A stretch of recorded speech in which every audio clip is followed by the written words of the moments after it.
Ang West Valley Fault ay isang 129.4 kilometrong aktibong fault system sa Pilipinas na tumatakbo mula sa Doña Remedios Trinidad, Bulacan hanggang Calamba, Laguna.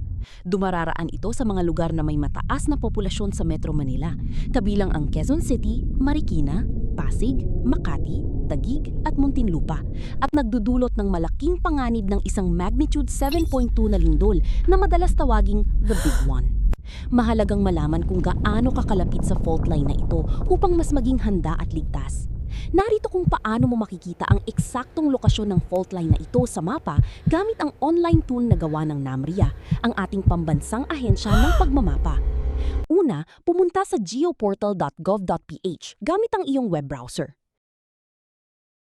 Pagkatapos, palitan ang base map at gawing Google Maps para mas updated at mas pamilyar ang makikita mong mapa. Pagkatapos, bumalik sa seksyon ng mga layer at isearch ang keyword na fault. Makikita mo na ang listahan ng mga available layers ay na-filter na para ipakita lang ang Valley Fault System layer. I-click o itap ang item na ito upang i-load ito sa mapa. Makikita mo na ngayon ang pulang linyang ito sa mapa. Pwede ka nang mag-zoom in ng kahit gaano kalapit at suriin ang buong fault line upang makita kung gaano kalapit o kalayo rito ang lokasyon ng iyong property.